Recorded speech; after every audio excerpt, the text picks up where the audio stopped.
Olá, meus amores, sejam bem-vindos à nossa aula de História do Ceará. Como vocês sabem, né, a nossa aula de História do Ceará, ela vai ter as atividades do livro e também vai ser parte, né, desse conteúdo aqui, vai cair no TD de História, né, nas últimas questões ali. E o nosso conteúdo vai ser sobre a independência do Brasil e a revolta no Nordeste. A primeiro conteúdo que a gente vai ver vai ser sobre a independência do Brasil e o Ceará, que vai ser ali da página 110 e 111, tá? Então, indo ali para a página 110, começa falando o seguinte, que em 1820 ocorreu na cidade do Porto, em Portugal, uma rebelião que tinha como objetivo forçar o retorno de Dom João VI a Portugal. A Revolução do Porto, né, é o nome dessa rebelião, pretendia também recolonizar o Brasil. Isso revoltou os grandes proprietários, no caso a elite, né, pois estavam satisfeitos com a presença da corte, né, desde 1808, que deu uma certa autonomia à colônia. No caso, né, tá falando dos proprietários aqui no Brasil, né, a elite brasileira estava acostumada com a presença da coroa portuguesa aqui, né, porque isso dava certas autoridades, né, para a colônia, mas essa revolução que ocorreu lá na cidade do Porto, né, lá em Portugal, estava pedindo para que o rei retornasse a Portugal, né? Acabou que, como ele foi muito pressionado pelos políticos, né, portugueses, o Dom João VI, né, no caso o rei, ele voltou para Portugal, né, em 26 de abril de 1821, e ele deixou aqui, para comandar o Brasil, o seu filho Dom Pedro, tá? A presença de Dom Pedro no Brasil, de certo modo, dificultava as pretensões das cortes, né, de recolonizar o Brasil. Diante disso, as cortes insistiam que o príncipe regente, né, no caso Dom Pedro, retornasse a Portugal para prosseguir seus estudos. Os grandes proprietários brasileiros, temendo, né, que o retorno de Dom Pedro prejudicasse seus interesses econômicos, decidiram organizar um documento pedindo sua permanência no Brasil. Diante da multidão que foi para as ruas do Rio de Janeiro pedir para ele desafiar, né, as ordens da corte, Dom Pedro orgulhosamente declarou: se é para o bem de todos e felicidade geral da nação, diga ao povo que fico. Esse dia tornou-se conhecido como o Dia do Fico, né? Foi o dia que Dom Pedro disse que ia ficar aqui no Brasil. Em junho, né, do mesmo ano, né, no caso aí, no ano de 1821, Dom Pedro convocou eleições para uma Assembleia Constituinte e Legislativa. Em agosto, considerou inimigas as tropas portuguesas que viessem desembarcar no Brasil. A situação, né, acabou ficando insustentável até que, no dia 7 de setembro de 1822, em São Paulo, às margens do rio Ipiranga, Dom Pedro proclamou oficialmente a independência do Brasil. Independente, o Brasil se tornou um império e Dom Pedro foi coroado imperador, sendo chamado de Dom Pedro I. Então aí, ó, dia 7 de setembro, né, que a gente comemora a independência do Brasil, foi por conta desse acontecimento, né, ali nas margens do rio Ipiranga, em São Paulo, né, em 1822, quando Dom Pedro proclamou a independência do Brasil. Em face do autoritarismo de Dom Pedro I, né, e para impedir que ele tivesse total poder, a Câmara dos Deputados elaborou uma constituição que limitava os poderes do imperador, mostrando sua intolerância e seu modo autoritário. O imperador dissolveu a Câmara e aprovou uma nova constituição, né, uma constituição ali em 1824, dando poderes máximos a si próprio. Então, Dom Pedro, ele foi coroado, né, o imperador do Brasil, e depois disso ele ficou muito autoritário, né? Ele estava muito autoritário, certo? Então, por conta, né, de todo esse autoritarismo dele, né, essa coisa de querer impor, de querer se sentir poderoso, de querer impor as coisas que ele queria, né? A Câmara dos Deputados, ela elaborou essa constituição para poder limitar o poder do imperador, né? Para que ele não tivesse tanta autoridade assim, mas ele foi lá e dissolveu, acabou com a Câmara dos Deputados, né? E acabou criando aí uma nova constituição que dava poderes máximos a ele mesmo, certo?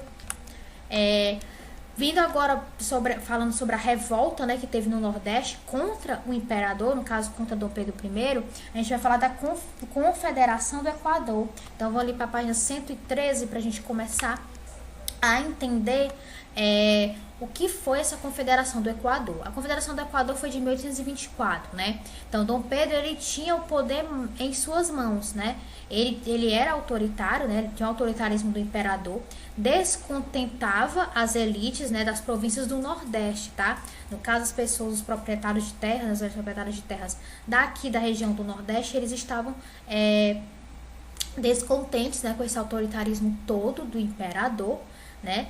E ele queria evitar a todo custo a subordinação do Nordeste ao governo instalado no Rio de Janeiro, que privilegiava a região Sudeste, além da insatisfação com os impostos cobrados, que só aumentavam. Então, os proprietários do Nordeste, eles não queriam, né, ser comandados por Dom Pedro, principalmente porque a região Sudeste estava tendo mais privilégios, né, estava recebendo muito mais coisas, e a região Nordeste, né, no caso a região que nós moramos, ela foi completamente largada ali pelo imperador e só estava cobrando impostos cada vez mais altos, né? O imposto era uma taxa, né, que os grandes proprietários, no caso todos, pagavam à coroa portuguesa, certo? E aí, o resultado de tanta insatisfação foi uma nova revolta que ficou conhecida como Confederação do Equador em 1824. Então, a Confederação do Equador foi essa revolta, né, que surgiu ali, que teve o apoio do Ceará, Rio Grande do Norte, Paraíba, Alagoas e Piauí, certo? Esses foram os estados que apoiaram a Confederação do Equador e principalmente Pernambuco, né, que foi onde a revolta iniciou. Então, a revolta começou ali em Pernambuco e teve, né, como apoio Ceará, Rio Grande do Norte, Paraíba, Alagoas e Piauí, certo? A Confederação do Equador, ela tinha como objetivo a separação do Nordeste do resto do Brasil, certo? Os proprietários do Nordeste, eles queriam retirar, né, o Nordeste, né, dali de dentro do Brasil, retirar, que eu digo, né, fazer com que aquele território nordeste não fizesse parte do Brasil, certo? E criar uma república, né, uma república que receberia o nome de Confederação do Equador, pois um novo país ficaria próximo da linha do Equador. Então, a intenção deles era tornar o Nordeste um novo país, certo? Como se ele não fizesse parte do Brasil, certo? E aí, esse país seria chamado de Confederação do Equador, certo? Aqui, tá mostrando no mapa que vocês vão ver aí no livro de vocês também, nós temos aqui o Brasil, e essa parte aqui, ó, toda essa parte aqui que tá mais escura, são dos estados que estavam apoiando ali, né, a Confederação do Equador, certo? E aí, essa região aqui é que estava querendo ser separada do Brasil, né, ser criada a parte nessa região aqui como se fosse um novo país chamado de Confederação do Equador, certo? No Ceará, os líderes da Confederação do Equador foram os mesmos da Revolução de 1817, com a liderança da família Alencar, representada pelos irmãos José Martiniano de Alencar e Tristão Gonçalves, que dessa vez receberam o apoio de Pereira Figueiras, né, o latifundiário do Ceará, e o padre Inácio Loyola de Albuquerque, apelidado de Padre Mororó, responsável pelo primeiro jornal publicado em nossa terra, o Diário do Governo do Ceará. A diferença entre a Revolução de 1817 é que a Confederação do Equador se espalhou por toda a província do Ceará e durou de abril a dezembro de 1824. Os patriotas, né, como ficaram conhecidos, as pessoas que estavam participando dessa rebelião, destruíram o governador nomeado, né, por Dom Pedro I, e Tristão Gonçalves assumiu o governo do Ceará. Dessas lutas, o que ficou de importante nas províncias do Nordeste foi o fortalecimento do sonho de liberdade contra o governo de Dom Pedro I. Para derrotar a Confederação do Equador, o imperador Dom Pedro I enviou tropas do Rio de Janeiro, né, que era a capital do império, Após muitas lutas, massacraram os participantes do movimento. O Ceará foi a última província a ser derrotada, tá? Tristão Gonçalves morreu em combate, né? Teve uma batalha e ele morreu em combate. Pereira Figueiras foi preso e morreu em Minas Gerais, no caminho para o Rio de Janeiro, onde deveria ser julgado. José Martiniano de Alencar também foi preso, mas como era um político influente, foi perdoado depois por Dom Pedro I. Outros líderes, né, como Padre Mororó, Pessoa Anta, Miguel Ipiapina, José Carapinima e Azevedo Bolão, foram condenados à pena de morte por fuzilamento no campo de Pólvora, em Fortaleza, em 1825. Mais tarde, em homenagem aos cearenses que morreram na luta, o local passou a ser conhecido como Praça dos Martírios. Hoje, né, é chamado de passeio público, tá? Gente, o passeio público é uma praça, tá? Que existe aqui em Fortaleza. E lá era onde antigamente era chamado de Praça dos Martírios, que foi onde, né, todas essas pessoas aqui que participaram da rebelião, Padre Mororó, Pessoa Anta, Miguel Ibiapino, José Carapinima e Azevedo Bolão, foram executados, certo? Aí vocês vão fazer agora as atividades, tá bom? A atividade também é curtinha, a gente tem a atividade da página 111 e 112, que é da primeira à quinta questão.